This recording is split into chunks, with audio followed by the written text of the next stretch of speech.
Please spare me, I swear I won't tell anyone about what I just saw. Kola replied her by saying, I'm sorry, but I have to make this money.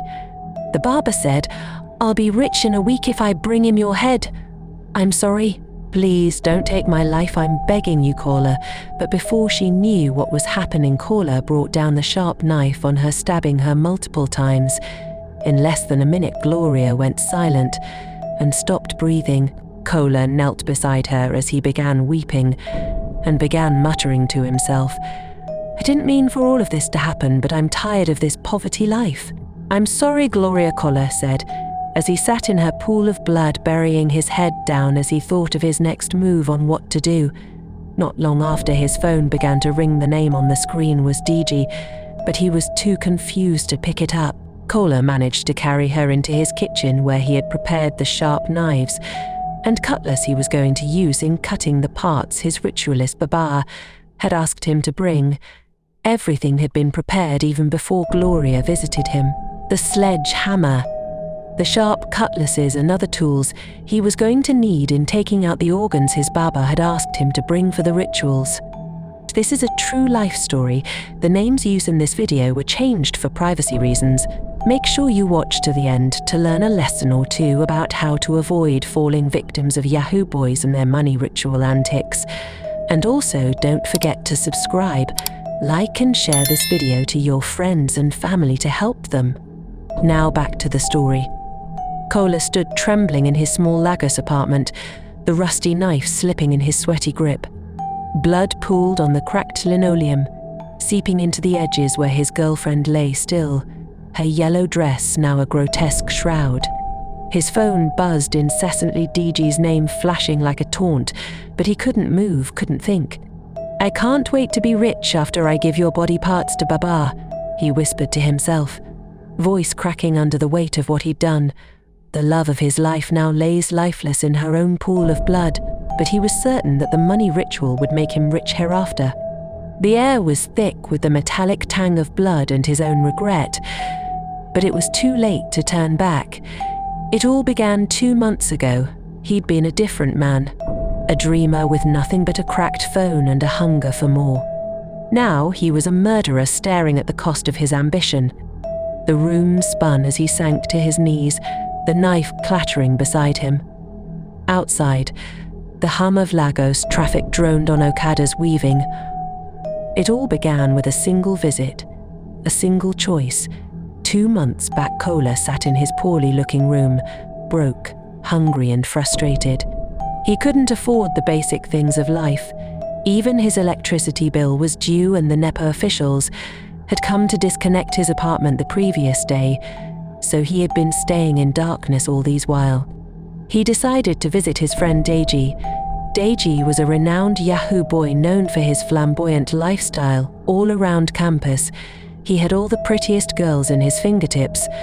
As a matter of fact, his peers envied him for this lifestyle.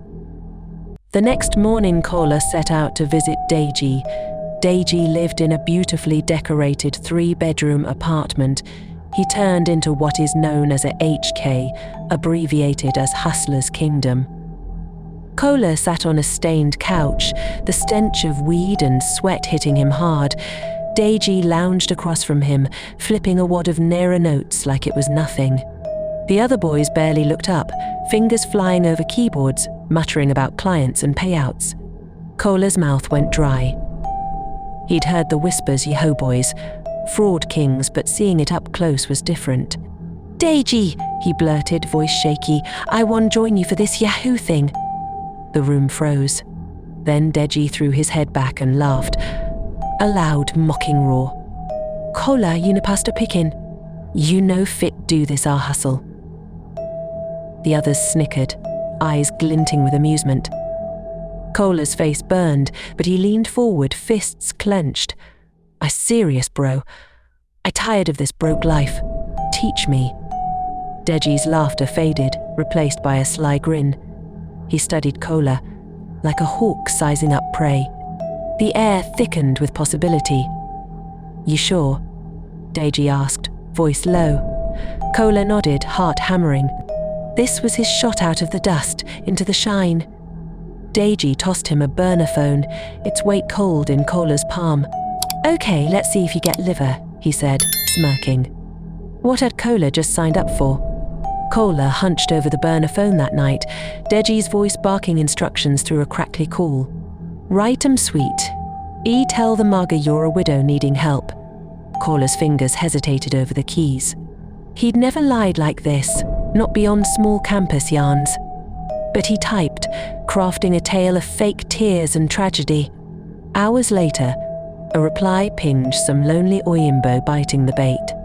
Deji coached him through the next steps: flirt, guilt trip, beg. By week's end, Kola's phone buzzed with a bank alert 50,000 naira. He stared at it, heart racing. It wasn't millions, but it was more than his mum made in months.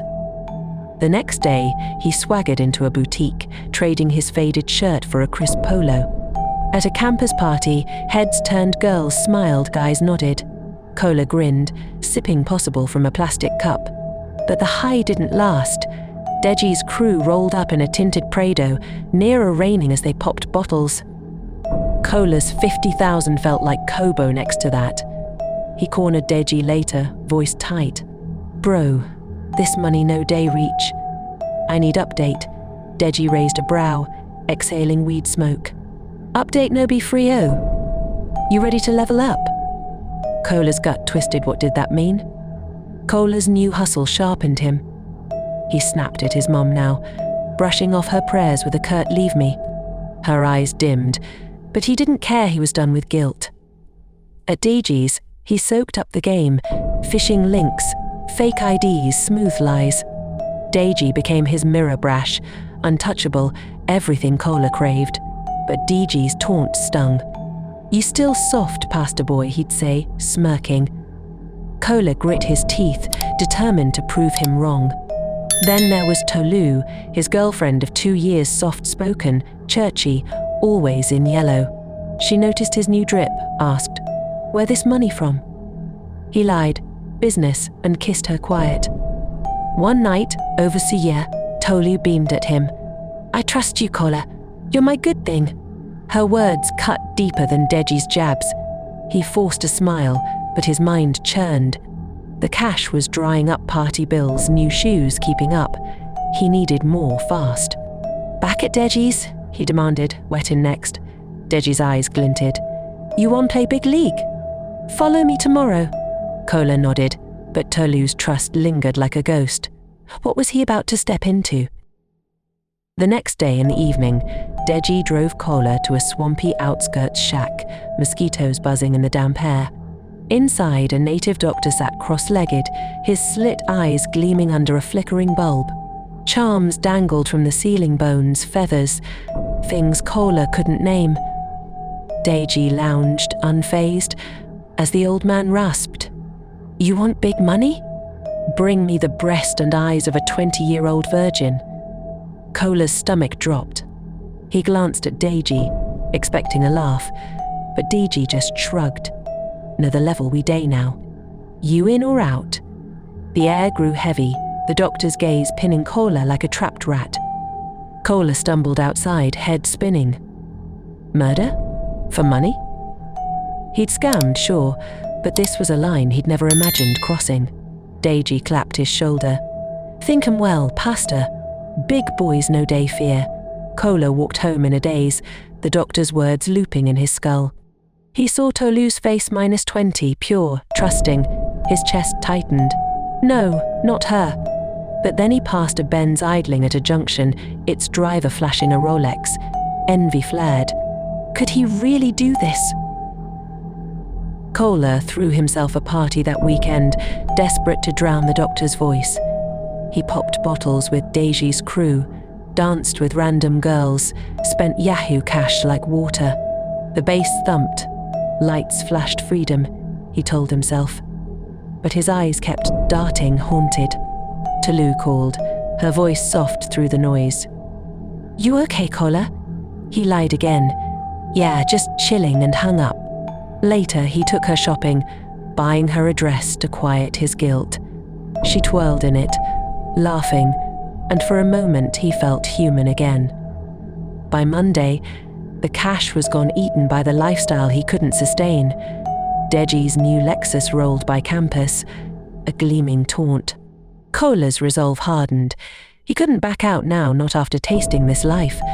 Tolu's face flashed, her trust a knife in his ribs. He shoved it down. "She's the key," he muttered, alone in his room. Was he really ready to trade her for this? Kola sat alone that night, staring at Tolu's photo on his phone, her in that yellow dress, smiling at him. His thumb hovered over her number. The doctor's demand echoed, a sick drumbeat in his head. He'd scammed strangers, but this was different. This was Tolu, the girl who prayed for him, who loved him. "Forgive me," he whispered, then dialed. "Hey, babe," he said. Voice steady despite the tremor in his chest. "Come over Sunday morning, let's talk." She giggled. "Okay, love." He hung up, bile rising. The plan was set. Saturday blurred by. Kola bought sleeping pills from a shady chemist, palmed a knife from his mum's kitchen. He avoided her eyes as she asked, "Wettin' you day, cook?" "Nothing," he snapped, fleeing to his room. The weight of it crushed him 2 days ago. He'd danced with Tolu in his mind. Now, he was plotting her end. Could he still turn back? Sunday dawned hot and sticky. Kola paced his apartment, knife hidden under a rag, pills crushed in. He grabbed the knife, hands slick with sweat. "I have to," he muttered, raising it. The first cut was clumsy, blood spraying as she twitched once, then stilled. He worked fast, sobbing breast, eyes, a butcher's mess. The room spun, her blood soaking his shirt. He stuffed the parts into a bag, gagging at the weight. Was this really worth it? Kola stumbled to the native doctor's shack that night, the bag dripping in his grip. The old man grinned, teeth yellowed, as Kola dropped it on the dirt floor. "Good," he rasped, chanting over the parts words Kola didn't understand, thick with menace. Smoke rose, the air choking with something foul. Deji waited outside, leaning on his Lexus, unbothered. "You done finish, Am?" he called. Kola nodded, numb. The doctor promised money go come soon. Kola left, the night pressing down like a shroud. Back home, he scrubbed the floor, the blood staining his nails. Tolu's dress lay crumpled in a corner, he couldn't touch it. His phone sat silent, no alerts yet. 2 days later, Kola's phone pinged a bank alert. 5 million naira. He stared, breath catching. It was real. He bought a second-hand Corolla that afternoon, tires squealing as his mum called that week, voice trembling. "Police day find one girl though." "You hear anything?" He mumbled, "No," and cut the line. Guilt gnawed, but he shoved it down. He'd made it. Why didn't it feel like victory? Kola leaned into the life parties every night, girls on his arm, cash flowing. Deji's crew hailed him, Ogre Kola.